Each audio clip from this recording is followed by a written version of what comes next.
En 1986, el doctor Leon Ginsburg se disponía a escribir otra carta, esta vez a la revista Gastroenterology. En la anterior edición habían publicado un artículo en el que se hablaba de la enfermedad de Crohn, o enteritis regional, como prefería llamarla Ginsburg. En tal artículo habían vuelto a caer en errores que él no podía pasar por alto.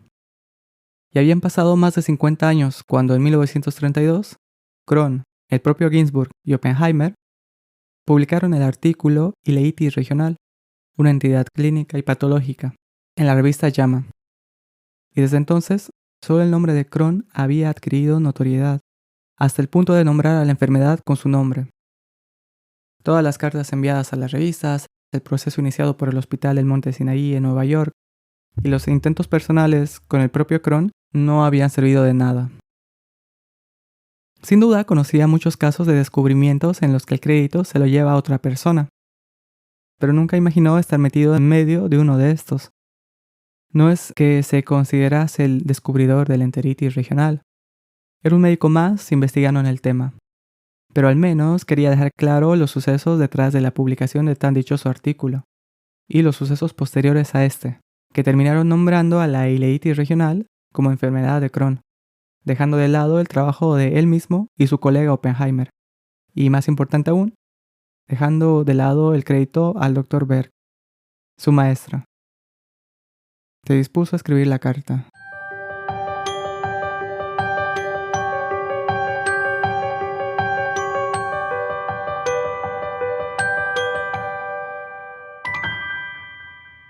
Para 1930, llegó al Dr. Crohn un paciente que llamó su atención. Era un varón joven, que tenía 16 años. Presentaba un cuadro crónico y recurrente de dolores abdominales, diarrea y una masa palpable en fosa ilíaca derecha. Había asistido a varios médicos, y para entonces llegó al Hospital del Monte Sinaí, donde Crohn trabajaba, y empezó con un tratamiento conservador y seguimiento estrecho. A él se le sumó otro paciente con características muy similares. El Dr. Crohn ya contaba con 46 años de edad para entonces. Se había graduado de médico en Nueva York en 1907, en la Universidad de Columbia. Y luego como gastroenterólogo en 1920, en el Hospital del Monte Sinaí. Ya llevaba 10 años ejerciendo como especialista en este hospital. En 1925 había publicado un artículo en el que describía los distintos tipos de hallazgos en pacientes que sufrían de colitis ulcerosa crónica, en una serie de 29 pacientes, siendo una de las primeras aproximaciones que tuvo con la enfermedad inflamatoria intestinal. Ahora era otra entidad que llamaba su atención, y que al parecer afectaba al ilion terminal. Sus dos pacientes, finalmente, y a pesar de cuánto tratamiento conservador intentó, fueron derivados a cirugía al año siguiente, y fueron operados por el Dr. Albert Ashton-Berg, cirujano del mismo hospital con el que había trabajado antes. El procedimiento del Dr. Berg probablemente fue el siguiente. Tomó los últimos 90 centímetros del ilion, cortó en sus extremos, cerró ambos cabos para acabar finalmente anastomosando el ilion sano con el colon de forma lateral. Con tal procedimiento, los pacientes podían tener una mejora considerable en muchos casos. El Dr. Berg sin duda tenía más casos parecidos, así que Crohn decidió hablar con él para una colaboración y poder escribir algo al respecto. Para 1931, el Dr. Berg tenía 57 años, húngaro, 11 años mayor que Crohn. Era cirujano senior en el Hospital Monte Sinaí. Se pasaba mañana y tarde operando, 6 días a la semana. 6 años atrás, por 1925, había empezado a trabajar con Leon Ginsburg, al que luego se le unió Gordon Oppenheimer, en el laboratorio de patología quirúrgica del hospital. Revisaban todo tipo de patología inflamatoria intestinal, infecciosa o neoplásica. Y el último año, Ginsburg y Oppenheimer habían decidido dedicarse a la clasificación y descripción de los casos de enteritis y colitis inflamatoria de etiología desconocida, donde la tuberculosis y la neoplasia habían sido descartadas de forma histológica. Todos eran pacientes tratados por el Dr. Berg desde 1920 y estaban en proceso de clasificación morfológica y anatómica de todos los casos, 52 en total. Cuando Crohn se acercó al Dr. Berg y mencionó los dos casos de enteritis y el interés de trabajar en un artículo acerca de la misma, naturalmente, el Dr. Berg le indicó que 2 de sus colaboradores ya estaban trabajando en ello. Fue luego, un día a la hora del almuerzo, cuando Crohn conoció a Ginsburg, un médico de 31 años. Hablaron acerca de los casos de ileitis y colitis en los que ambos estaban trabajando. Ginsburg contaría después que le entregaría el documento donde habían avanzado acerca de los casos que solamente afectaban al ilion terminal, 12 casos del Dr. Berg en total. Y no volvería a saber de él hasta unos meses después, en 1932, cuando en JAMA se publicaría el artículo Ileitis regional, una entidad clínica y patológica, con autoría en orden alfabético como sigue: Burrell B. Crohn, Leon Ginsburg y Gordon D. Oppenheimer. Al parecer, Crohn había preguntado al Dr. Berg sobre el hecho de que su nombre aparezca o no entre los autores, pero este se negó, debido a que no quería figurar en ningún artículo que él mismo no hubiese escrito. Esto a pesar de que él había tratado a los 14 pacientes que aparecían en tal artículo, 2 de ellos pacientes también de Crohn. El artículo en cuestión ocupaba casi 7 páginas en la edición de JAMA. Presentaba 14 casos de ileitis, con una breve introducción y mención a otras enfermedades inflamatorias y granulomatosas de etiología conocida. Hacía referencia al artículo de 1923, donde Vilensky y Moscovitz, doctores del propio Monte Sinaí, habían publicado una serie de casos donde uno de estos tenía gran parecido con sus casos.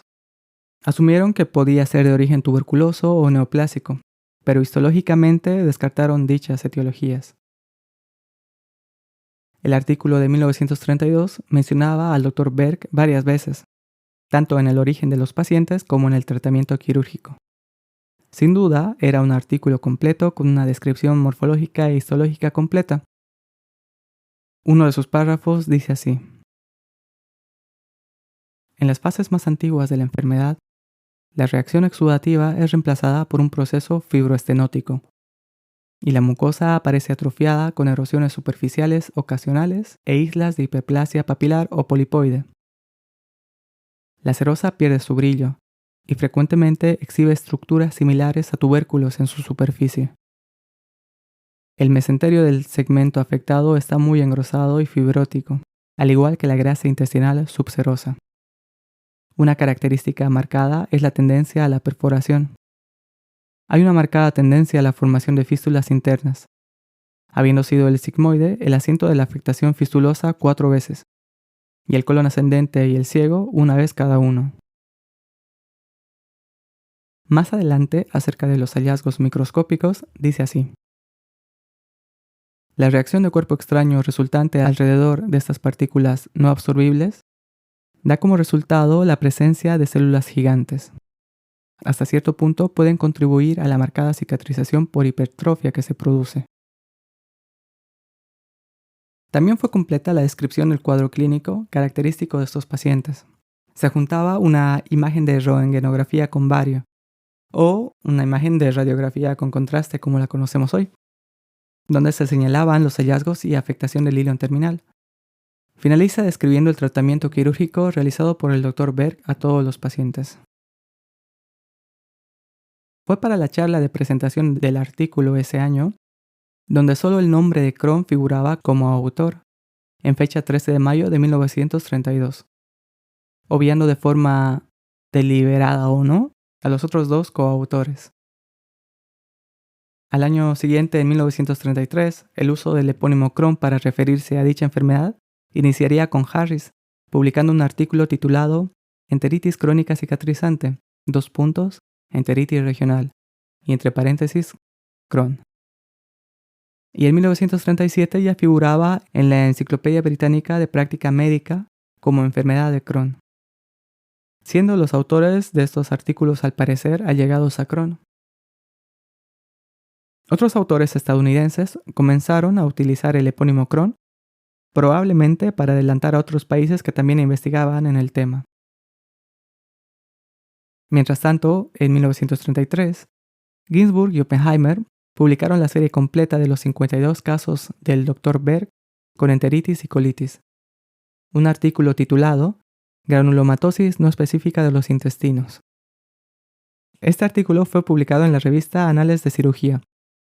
Artículo que clasificaba y describía micro y macroscópicamente 52 casos del Dr. Berg. El artículo pasó desapercibido. Otra aportación importante al tema la hizo Cantor, cuando en 1934 publicó un artículo específico para los hallazgos radiográficos de la entidad. Acuñó también el conocido signo de la cuerda en fosa ilíaca derecha. Se siguió publicando acerca del tema y en 1956, cuando el presidente de Estados Unidos, Eisenhower, fue operado para tratar los síntomas de la enfermedad de Crohn, dicha patología dio un gran salto a la fama y el epónimo se consolidó entre pacientes y médicos aún más. Para entonces, Ginzburg ya había objetado acerca de dicho epónimo varias veces.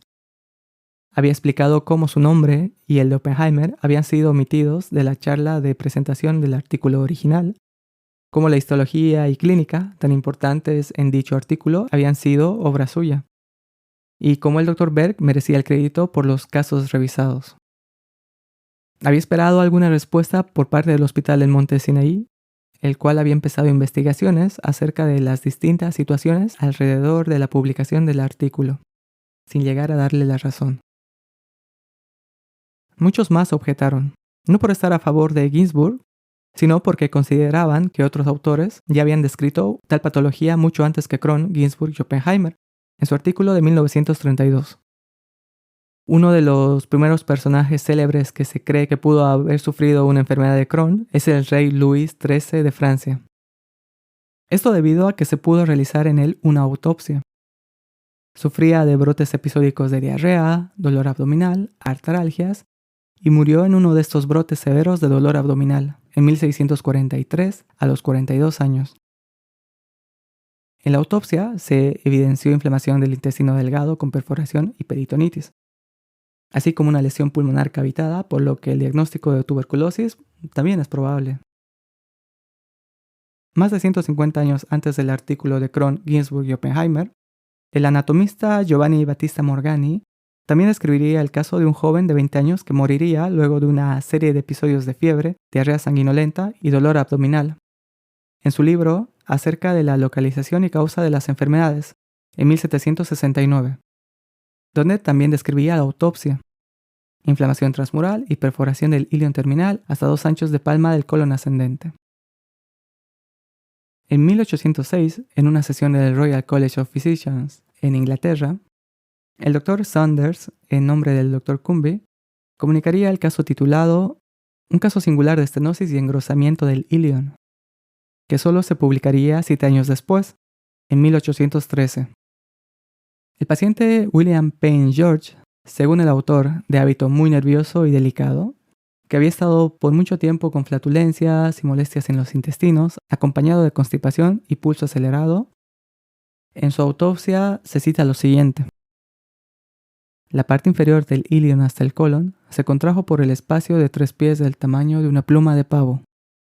Y refiriéndose al paciente, en este momento está más demacrado que cualquier paciente que hayamos presenciado. En 1828, Abercrombie, en su libro Investigaciones prácticas y patológicas sobre enfermedades del estómago, el canal intestinal, el hígado y otras vísceras del abdomen, describe el caso número 11. Una chica de 13 años que, por un año antes de morir, sufría de episodios de dolor abdominal y vómitos frecuentes, en cuya autopsia, en la inspección, el artículo informa.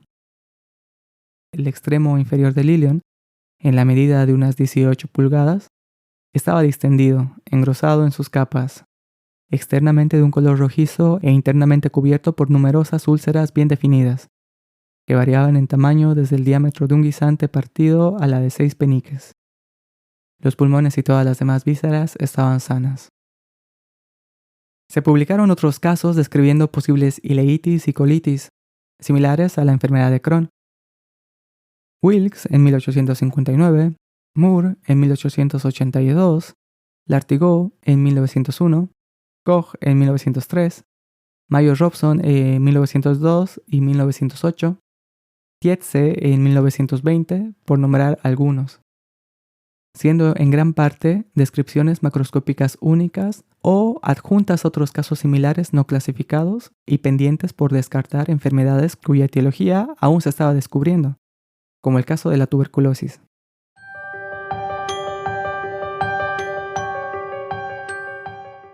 En diciembre de 1899, una paciente de iniciales JR sería derivada al Dr. Antoni Lesniowski en el Hospital Jesús Infante de Varsovia, en Polonia.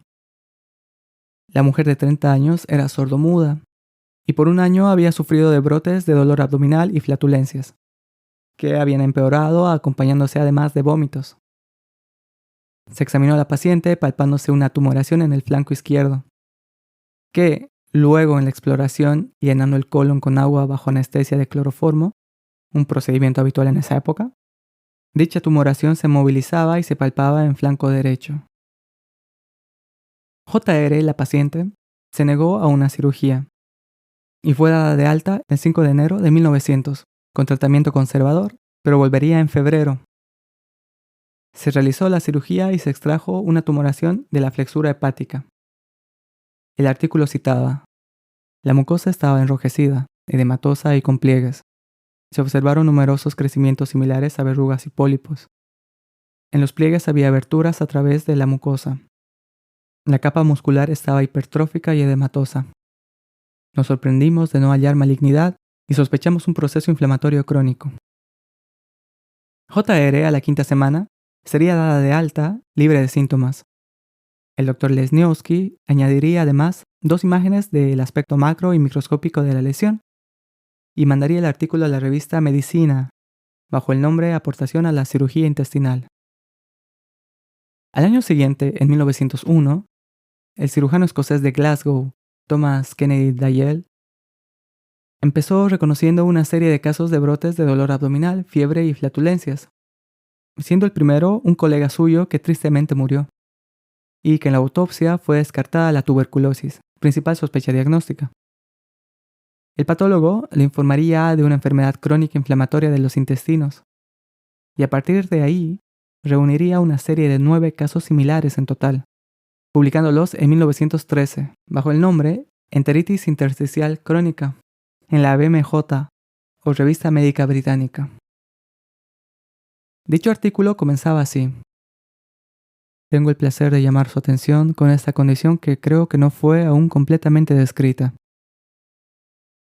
Fue el primero en publicar una serie de casos de enteritis y colitis, describiendo la clínica, pero sobre todo, una serie de hallazgos microscópicos compatibles con la enfermedad de Crohn.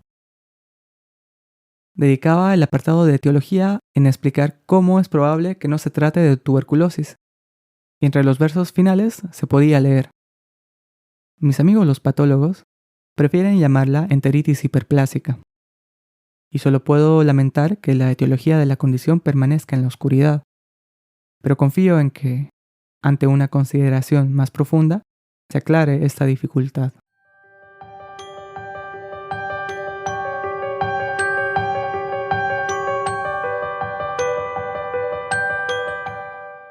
Poco más de 70 años después, Ginsburg había finalizado la carta, explicando los sucesos detrás de la publicación del artículo de 1932. No sería la primera vez que lo hacía, pero probablemente sí la última. Para 1986 ya tenía 87 años y era el último autor vivo de tal artículo. Oppenheimer había fallecido el 74, dedicando una vida a la urología y a la patología. Crohn había fallecido hace 3 años, con casi 100 años vividos. Su encuentro en 1982, en el 50º aniversario del artículo, era prueba del respeto que ambos se tenían. A lo largo de su vida había escuchado el epónimo de Crohn, pero también sabía que en Polonia honraban al Dr. Lesniowski por su artículo describiendo un caso de colitis regional, con el epónimo de enfermedad de Lesniowski-Crohn. Había leído de Morgagni, Saunders, Abercrombie. Incluso hubiera querido honrar a su maestro el Dr. Berg. Pero sabía que tal vez la persona que se merecía tal honor era Dayel, el médico de Glasgow que había descrito por primera vez 9 casos de colitis regional y enteritis granulomatosa, además de casos combinados. La enfermedad de Dayel, tal vez. Ginsburg moriría en 1988, 2 años después, a los 89 años.